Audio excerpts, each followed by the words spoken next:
Ayat ni macam dah jadi mantra turun-temurun kat dapur kita kan? Tapi, betul ke macam tu? Pernah tak kita berhenti sekejap dan fikir, adakah kepercayaan yang kita pegang selama ni sebenarnya satu mitos besar? Jom kita bongkar sama-sama.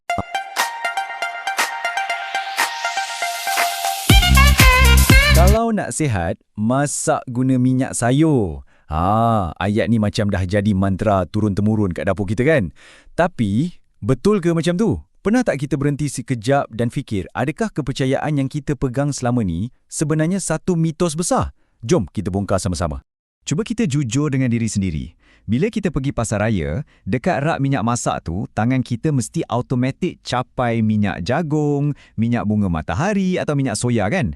Sebab dari dulu lagi, kita dah diprogram untuk percaya yang inilah pilihan yang paling sihat untuk jantung. Tapi inilah plot twist dia. Realitinya, cerita di sebalik minyak sayuran ni jauh lebih kompleks. Tak semua minyak sayur tu sama. Dan yang lagi penting, tak semua tu baik untuk kita. Ini bukan soal baik lawan jahat, tapi soal faham apa yang sebenarnya berlaku. Okey, jom kita bedah siasat sikit. Kenapa kepercayaan kita selama ni mungkin salah? Sebenarnya, puncanya ada dua. Dua masalah utama yang selalunya kita tak perasan pun. Inilah dia dua penjenayah utama tu.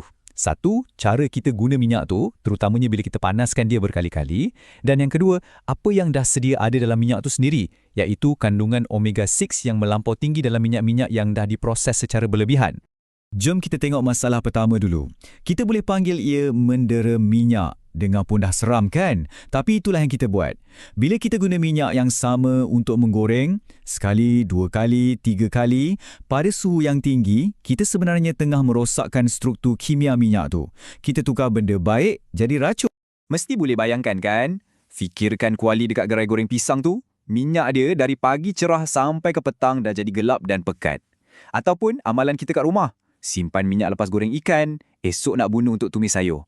Niat kita nak jimat, tapi tanpa sedar kita tengah mendera minyak tu. Okey, sekarang masalah nombor dua. Yang ni berlaku sebelum kita buka penutup botol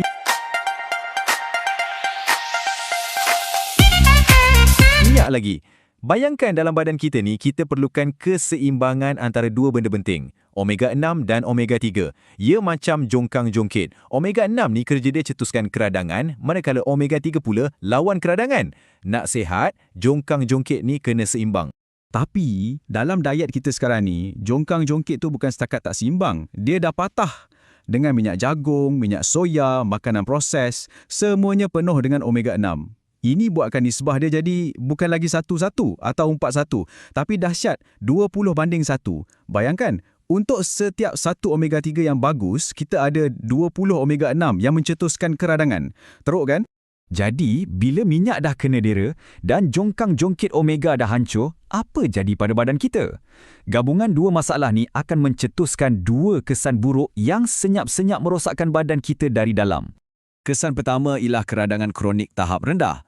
Bayangkan macam ada bara api kecil yang tak pernah padam dalam badan kita. Kita tak rasa sakit, tak nampak bengkak, tapi ia senyap-senyap membakar sel-sel kita. Inilah yang dipanggil bara api senyap dan ia didorong oleh lebihan omega-6 dan minyak yang dah rosak tu. Dan kenapa bara api senyap ni menakutkan? Sebab inilah punca kepada hampir semua penyakit kronik zaman moden yang kita gerunkan, penyakit jantung, kencing manis, sampaikan ke penyakit autoimun. Semuanya bermula dari keradangan senyap yang tak terkawal ni. Okey, kesan kedua pula akan ubah cara kita pandang kolesterol. Selama ini kita fikir minyak sayur ni bagus sebab turunkan kolesterol. Tapi isunya bukan pasal jumlah kolesterol, tapi tentang kualiti kolesterol tu.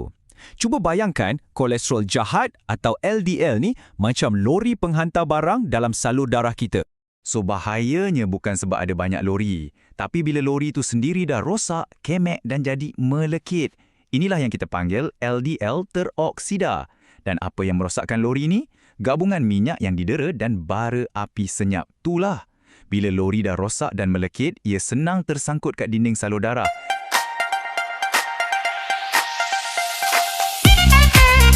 Dan dari situlah plak mula terbentuk, menyumbatkan salur darah kita. Bila dah faham semua ni, ia membawa kita kepada satu anjakan pemikiran, satu aha moment yang sangat penting. Kita kena ubah fokus kita. Daripada asyik tanya minyak jenis apa yang paling sihat, kita kena mula tanya soalan yang lebih tepat. Jadi, soalan cepu mas dia. Minyak mana satu yang paling bagus nak pilih? Minyak sawit, minyak zaitun, minyak kelapa. Yang mana satu? Dan inilah jawapannya. Inilah perkara paling penting untuk kita ingat dari kupasan kali ini. Cara anda guna minyak adalah jauh lebih penting daripada jenis minyak itu sendiri.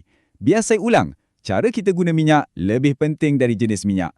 Kita kena berhenti taksub dengan label dekat botol dan mula beri perhatian pada apa yang kita buat di dapur. Fikir macam inilah. Minyak zaitun extra virgin yang mahal tu, kalau kita guna untuk deep fry sampai berasa asap, ia akan jadi lebih berbahaya berbanding minyak sawit biasa yang kita guna sekali sahaja untuk menumis pada suhu yang betul. Nampak tak? Cara guna tu yang menentukan segalanya. Ini sebenarnya berita baik tahu tak? Sebabnya ini bermakna kuasa untuk sihat tu ada kat tangan kita sendiri. Kunci kesihatan kita sebenarnya terletak di dapur kita. Jom kita tengok apa langkah-langkah mudah yang kita boleh terus amalkan. Tip praktikal nombor 1 dan ni yang paling kritikal. Hentikan amalan mendera minyak. Kalau boleh, guna minyak baru setiap kali masak, terutamanya kalau nak menggoreng. Kalau terpaksa sangat nak guna semula, cukuplah sekali sahaja. Dan tolong, jangan panaskan sampai keluar asap. Paling senang kalau nampak minyak dah gelap atau bau dah lain macam, buang saja, jangan sayang. Tip kedua, jadi pengguna yang lebih bijak. Mula perhatikan label. Kalau nampak minyak yang diproses secara berlebihan macam minyak jagung dan soya, faham yang ia sangat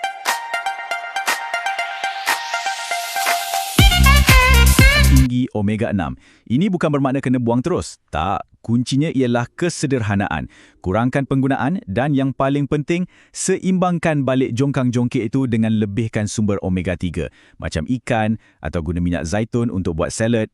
Kesimpulannya, mesej yang paling penting untuk kita bawa balik hari ini ialah kunci kesihatan anda tu bukan terletak pada jenama atau harga botol minyak yang anda beli. Ia terletak pada ilmu pengetahuan dan pilihan bijak yang anda buat di dapur anda setiap hari. Kuasa tu ada pada anda.